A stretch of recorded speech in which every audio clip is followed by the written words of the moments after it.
이번엔 위자료 이야기를 좀 해보겠습니다. 노세훈 관장 측은 30억 원을 주장을 했는데 그중에 20억 원이 인정이 됐습니다. 근데 여기에는 최태원 회장의 옥중 편지가 또 결정적인 역할을 했다면서요? 그렇습니다. 이 재산 분할 액수가 워낙 막대하다 보니까 위자료 20억 원은 상대적으로 20억 그러게요. 나왔구나 이렇게 가볍게 넘겨지기도 하는데요. 이것도 대단한 액수죠, 근데. 네, 전 사실 위자료 20억 원에 더 놀랍기도 했습니다. 그러니까 통상적으로 이혼 소송에서는 3천만 원에서 5천만 원 정도의 위자료로 인정이 되는데 위자료가 20억 원, 그러니까 1심과 비교해서도 20배가 늘어났거든요. 이건 재판부에서 그만큼 최태원 회장에 대한 비난 가능성이 높다고 본 부분이 크다고 여겨집니다.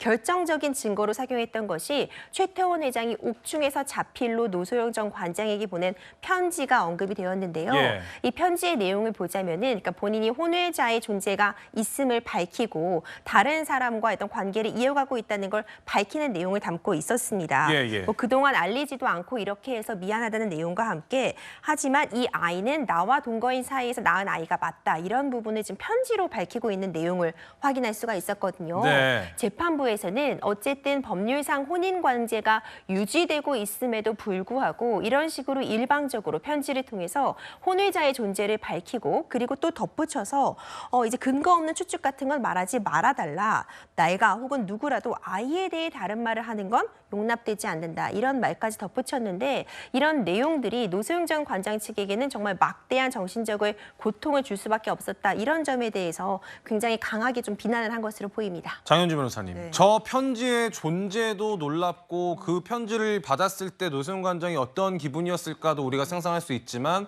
재판부가 이걸 언급을 하면서 그렇죠. 약간 질책성 발언을 또 한 것 같아요. 아무래도 그렇습니다. 특히 이번 판결문에 그 재판부가 결국 이제 최태원 회장에 대해서 사실상 이제 질책성의 어떤 내용들이 들어가 있다라는 부분이 좀 논란이 되고 있기는 한데요. 특히 이제 위자료 부분을 이제 책정하면서 앞서서도 이제 임 변호사님 말씀을 잘 주셨지만 관련해서 이제 배우자에게 또 지속적으로 이런 정신적인 고통을 줬다라는 취지의 그런 언급들이 있습니다. 특히나 이런 편지 내용을 언급을 하면서 배우자를 존중했더라면 절대로 할 수 없는 일이 아니겠느냐라는 취지의 지금 내용들이 담겨 있거든요. 예. 그렇다면 사실상 위자료가 20억이라는 막대한 액수가 인정되게 된 어떤 근간에는 결국 재판부가 최태원 회장의 어떤 이 유책 행위를 굉장히 엄중하게 봤다라고 생각할 수 있겠고요. 그리고 노소영 관장이 십수년 동안 정신적 고통을 계속해서 받아왔다라는 부분들을 인정을 했고 그 고통이 상당하기 때문에 사실상 혼인관계를 존중하지 않았던 그 유책 행위에 대해서 엄중하게 위자료 20억으로 판결을 한 것 아닌가라는 생각은 듭니다. 예, 노세훈 관장의 그 자녀들이 탄원서 내기도 했잖아요. 이것도 영향이 미쳤겠나요? 그렇습니다. 충분히 영향을 줄 수 있었을 것 같습니다. 이제 이혼 소송에서 가장 안타까운 부분이 미성년 자녀가 있는 경우라던가 아니면 이렇게 자녀들이 어쨌든 이혼 소송에서 굉장히 마음고생을 하게 되는 경우는 흔히 우리가 생각을 해볼 수 있는데 탄원서가 제출이 되었습니다. 근데 탄원서의 내용을 보자면 이제 기본적으로 노소영 관장 측을 강하게 지지해주는 그런 모습을 보이고 있거든요.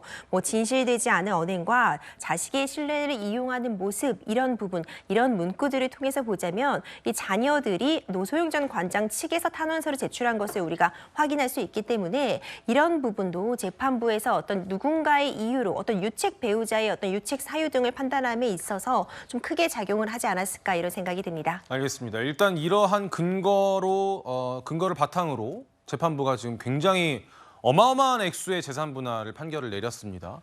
자, 최태원 회장이 아무리 재벌이라고 하더라도 개인 현금으로 1조 4천억 원이 있을까 싶은데 이거 어떻게 지급을 해야 되나요? 네. 일단 이 대법원에서 만약 확정 판결이 된다라면 이 확정 판결일로부터 일정 기간 내에 이 재산 분할 금액을 현금으로 지급을 할 의무가 생깁니다. 예. 만약 지연되게 된다라면 이제 지연 이자까지 물게 되는데요.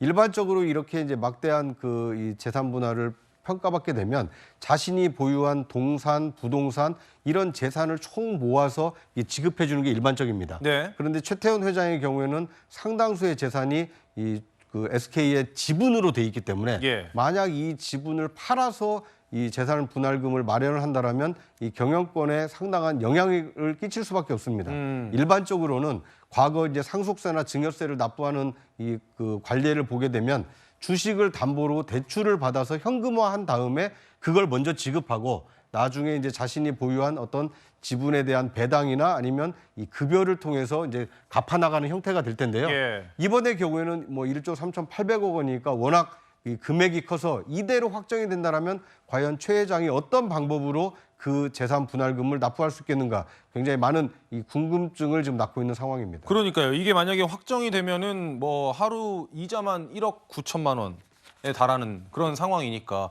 근데 최 회장이 주식을 이제 처분해서 하기에는 또 양도소득 때 문제도 있다면서요. 그렇죠. 이제 주식을 처분하기에는 어떻게 지배권의 구조를 흔드는 그런 측면, 그런 부분에 대한 위험도 있지만요.